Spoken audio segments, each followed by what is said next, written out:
Hey everybody, Joseph Rothschild here, aka Mono Blue Tron, back with another episode of 10-Minute Testing. So today we've got a real shitter of a deck, or should I say, a real critter of a deck. So let's jump into deck edit and we'll see what we're playing.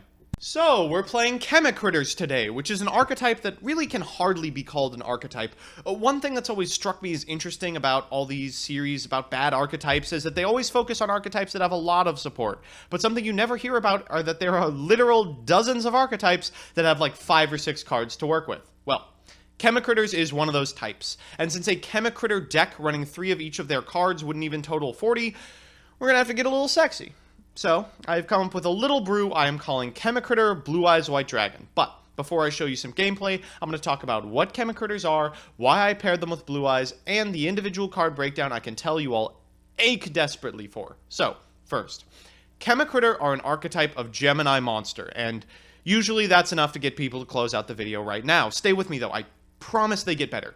They're divided into 2 different categories, the little guys and the big guys, or the Chemicritters, and the Poly-Chemicritters. In the OCG, they're called Chemical Beasts and Advanced Chemical Beasts, which is just about exactly as stupid. It is a slow, grindy archetype that requires, unfortunately, you to Gemini summon. The Chemicritters enable grave setups, which allow different Chemicritters to bring back the Poly-Chemicritters. It's pretty bad, but the release of a new field spell sped things up immensely by letting you basically double summon a Gemini monster, but the fact that they can release a card that has these words on it should show you just how underpowered Gemini monsters are. One of these Chemical Beasts, Ox, is designed to special summon their tribal Xyz as fast as possible, but even their boss monster isn't particularly good. It makes your Gemini monsters untargetable for attacks, which doesn't particularly matter since it is not a Gemini, and then it has a bonus effect. When you summon a Gemini monster, it lets your opponent send a card from their hand or the field to the graveyard. Yes, it does not target, but no, that does not make it particularly good. So, when I tried to make this deck, I fiddled a lot. Scattered across YouTube are Gemini builds with a bunch of the generic Gemini support. I promise you can find 100 of them in the recommended videos section. I found them all to be super duper casual, definitely not good. Cards like Super Alloy Beast and Blazewing Butterfly help speed things along or reward setups, but without a consistent way to put a couple of Gemini in your graveyard, you're really not getting anywhere, are you? As a result, I decided to play them with Blue Eyes White Dragon. So the reason for this is twofold. First, Dragon Shrine helps enable grave setups, since one of the Poly-Chemicritters is a dragon and an 8-star, and Melodies of Awakening Dragon help send some cards to the grave while allowing you to get actually good ones like Alternative. Since Alternative is a special summon, it's very easy to, say, play the field spell, make Alternative, bin some 8-star Dragon Gemini, reborn it with Chemicritters, and then go into sweet rank 8s, including their tribal Xyz, maybe. Finally, since Gemini are normal monsters when they're in the graveyard, Dragon Shrine allows you to send 2, and Azure Eyes, which you'll remember was a pretty big point of the original Blue Eyes deck, is even better here than he was in Vanilla Blue Eyes. You can get back any of your Gemini from the graveyard in your standby, allow you to go for combo plays by using your normal summon, even if you don't have the field spell out. So, with all that behind us, let's go into the specific card choices. First, we have our Gemini themselves, 3 copies of High Dragon. This is the one we'll see the most because it plays the best with Blue Eyes. To be honest, the card itself is pretty bad. Its effects give other Gemini you summon 500 attack and defense. It allows you to destroy other Gemini, kind of like Cosmo Landwalker does. Like if one would be destroyed, you can destroy a different one instead. It's hard, not good enough, but it is a dragon. It is 8 stars, so we'll play it. Next, we have Diox Ogre, or Dioxin in the OCG, which I think is just a better name. Really excellent effect, really great stat line. Unfortunately, it has a terrible typing. When he's Gemini summoned, Geminis can't be negated. Once per turn, he can banish a Gemini from the graveyard to destroy a card your opponent controls. He's cool, but outside from the little critters, we don't actually have a very good way to get him out, so we're only playing 2. Next are the little critters. 2 Carbon Crab, whose Gemini effect allows you to send a Gemini to the grave and adds one to your hand. Sweet setup tool, but since he's useless without the field spell and Dragon Shrine does most of his job anyway, we're only playing 2. 3 Ox. This allows you to special a Gemini from your hand and then changes to its star line, which makes it really easy to go into the tribal Xyz or, actually good rank 8s. It's only good if you have an 8 in your hand, but if you do, it is really good, so we're playing 3. 3 Hydrant Hawk, which lets you discard a card to bring back a Gemini from the grave. Kind of cool for getting back 8s, and the discard allows you to send bad Gemini to the grave, so we're playing 3 as well. Next is the Blue Eyes suite. We have 3 Blue Eyes, 3 Alternative, 3 Sage, and unfortunately only 1 White Egg. We don't have a lot of room in this list, so the casualty here is sadly going to be the Egg. It is kind of slow anyway, so I think it's a little justifiable. We can always send it off Dragon Shrine if we have to. For spells, since we have 10,000 8 stars, we have 2 Trade-in, 3 Shrine to send everything relevant to the graveyard, 3 Melody, 3 Return of the Dragon Lords, and of course 3 Sparkfield. This card specifically is the nuts. It once per turn allows you to normal summon a Gemini monster that is level 5 or higher without tributing, and then during your main phase you can normal a Gemini monster in addition to your normal summon or set. That means effectively you can get a big Gemini out and then immediately summon it for its Gemini effect, which is great. Then as our final card we have Burnout, aka the reason to play Chemicritters. This card says you can banish a face-up Chemicritter monster you can control, then special summon 2 Chemicritter monsters from your deck with different names from each other. Since there are 2 different rank 8s, you can just make a rank 8 with this singular card. It also has a sweet grave effect. When your opponent declares a direct attack except the turn this card was sent to the graveyard, you can banish it, then target a banished Gemini, special summon it, and it gets its effect monster effect. Basically, it returns the monster that you banished for the special summon of the 2 different Chemicritters. It's pretty sweet. In the extra, we've got 2 Azure Eyes for our stupid fucking Gemini play, 1 Blue Eyes Nationals Matte Dragon, 1 Spark Dragon, 1 Moonlight, just, you know, classic Spirit setups here. For Xyz, we have a bunch of the Galaxy guys, 1 Dark Matter, 1 Full Armor, 2 Cypher. We put 3 in of the Tribal guy just because I thought it was funny, 1 Hope Harbinger, and hilariously, 1 Tree Toad, since I believe Chemical Beast Carbon Crab is in fact an Aqua monster. Finally, we have F0% win rate, and with that, let's get into the games. So our first game is up against Monarch in 2017, lol. Jokes aside, I think this might be a good deck in an upcoming format, just because Zoodiac and Metalfoe kind of have a hard time playing around 3 copies of Vanity's Fiend and 3 copies of Domain. Having said that, this guy is not playing Domain, he's playing an extra deck, including Sea Monster of Thesis, and Gemini Seraphinite, and Zolkin. Basically just Xyz Monarch trying out Thesis with the instant fusion to get that plus Prime Monarch to make Zolkin admirable, and I look forward to trying out this deck in the future.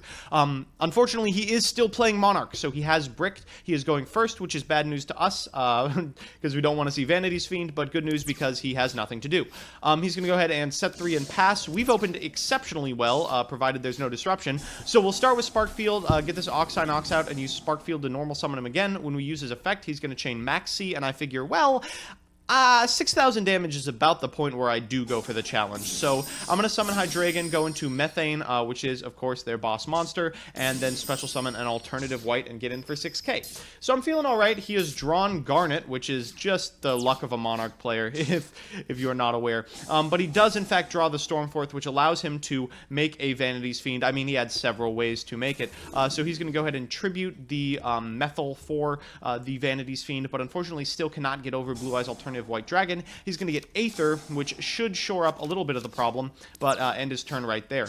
During our turn, we're going to go ahead and use Sparkfield to normal summon Hydrohawk, and I realize this is actually lethal. So I'm going to make him do Aether right now if he wants anything to occur, and he declines, so we'll just attack for 6 and then attack for 14, and that's the whole game.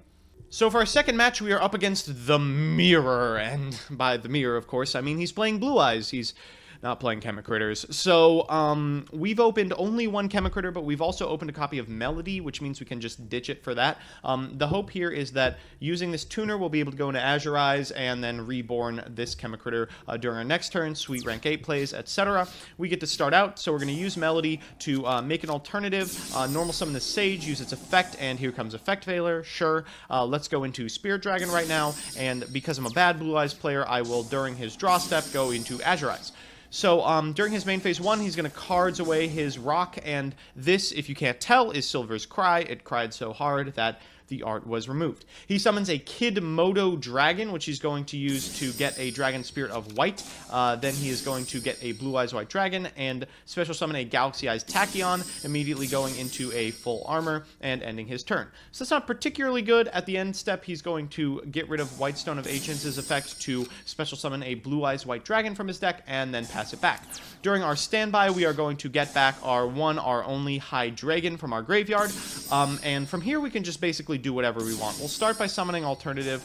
We'll destroy this Tachyon full armor Buster Blaster. Hilariously, does not have any protection, despite having armor in its name. And then we will return to the Dragon Lord's back, our other Alternative. This is basically lethal, so he concedes. You thought we were going to get through this whole video without playing against Zoodiac, didn't you, you silly viewers? This is a match against an OCG player who is playing Pot of Avarice, so take it with a grain of salt, but of course we don't have a particularly good matchup versus Zoodiac. He has a lose one turn, which I find particularly funny in Zoodiac, but is actually pretty easy to play around if you are also playing the true Draco shit. So we've opened alright, but geez, I don't know what we're going to be able to do.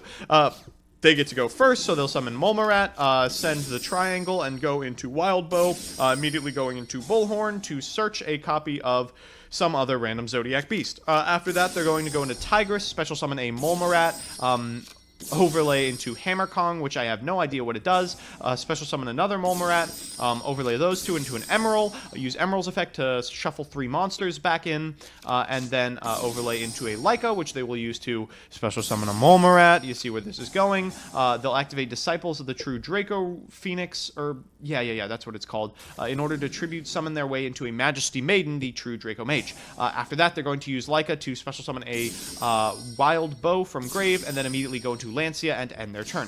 So, they have a lose one turn set in this board. I need to bait out the Drancia activation, and of course they're going to plus off of this Majesty Maiden, but I might be able to do it. We'll start by Dragon Shrining, which triggers the Majesty Maiden and allows them to add Mr. Knuckleman to their hand. We're going to send, of course, the Hydragion and the White Stone of Ancients to the graveyard, then Awakening into a Blue Eyes White Dragon and an alternative. The idea is we need one of these Blue Eyes for our trade-in. We're going to go ahead and see the maxi and be like, well, we actually can take a little more subdued approach this turn. Let's go ahead and trade in first. We draw another trade in, and we're like, okay, we'll summon Alternative White Dragon, which will immediately get Dranciate, of course. And then afterwards, we can trade in this Blue Eyes. We draw a Burnout and a Melody, and I think, okay, setting the Burnout is actually pretty sweet. We can special summon the last copy of Blue Eyes after attacking into this Drancia in our end phase, and then end our turn. So, not particularly great, but fine. He's got about 100 cards in his hand, including a Bao Baboon. Oh, thank God they printed this card. I'm going to go ahead and tribute summon for Disciples of the True Draco Phoenix because it goes to the graveyard. He now gets to destroy a spell or trap on the field, targets this Burnout, which I will now chain. The idea is I can leave this Carbon Crab in attack mode because immediately it will tag out for the, better versions of itself. The Dynamite Knuckle now gets its effect and is able to activate a continuous trap from the deck. He picks Revival of the True King. We're going to get Advanced Chemical Beast, Dioxin, and Hydreigon, of course, the only 2 good ones. He's going to go ahead and Emerald a bunch of cards back, which is unfortunate. One of those cards, of course, is Drancia.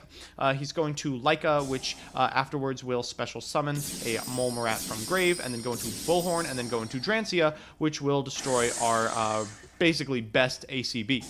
Then he gets to activate True Draco Succession and set 1 Apocalypse of the True Dracos. So we don't have a lot going for us. We can make a flashy board, but really can't get over this trap card, unfortunately. All of his effects are going to go off after I activate an effect, of course. We'll use Melody in order to make a bunch of things occur. He gets to activate an Apocalypse of the True Dracos. We get to add alternatives to our hand. We will do that, which will bait out the Drancia activation. Then we will burn out in order to get a rank 8 and a Hydron Hawk. Since we haven't normal summoned yet, we'll normal summon Hydron Hawk, discard a card, and then get back Dioxin. Then we can go into Cypher Dragon, use Cypher Dragon's effect to get this Drancia out of our lives, go into Full Armor Photon, go into Dark Matter Dragon, and then attack. And, because he has the onboard trick to reduce attack, I can't really do a whole lot about it. There's no way to get over it, so I figure I'll BM a little and concede. So we're back with a deck. This deck is in a precarious position because running exclusively the Chemical Beasts makes for a slow, unfun game that I wouldn't even recommend casual players pick up, but playing with Blue Eyes makes the deck, expensive enough that you kind of have to be able to justify it in some sort of competitive setting. It's slightly underpowered to be played competitively, but slightly overpowered to be played casually, and unfortunately ends up in this weird negative zone where I don't know what to do about it. I felt like the Chemical Beast stuff was routinely at odds with the Blue Eyes cards. Occasionally they worked together, but every time they did, I found myself asking, Wouldn't I just be in a better place if I was playing like Pot of Desires and Galaxy Soldiers or some kind of crap like that? Burnout is obviously a very good card, and the times when Hydrant Hawk and the other Chemicritters were good, they were very good, but all in all, the deck just amounted to another rank 8 spam deck, which Blue Eyes did better on its own. So with that, I would advise looking at Chemical Beasts when deck building, but probably not investing too much in them. So that's that. I hope you enjoyed my justification for pack chaff. I hope you enjoyed watching me try to stop the Blue Eyes White genocide, and most of all, I hope you just enjoyed the video. If you did, make sure to give me a like, a comment, or a subscribe. It really helps me out, and if you want to see me play the decks I make on this show on stream, I'm on twitch.tv/monobluetron. Link is in the description every Monday and Wednesday from 9:30 a.m. to noon Eastern Standard Time. Finally, if there's a certain deck or archetype you want me to play on a future episode of this show, let me know in the comments section below, and I will do my best to accommodate you. Otherwise, I will see you on Thursday.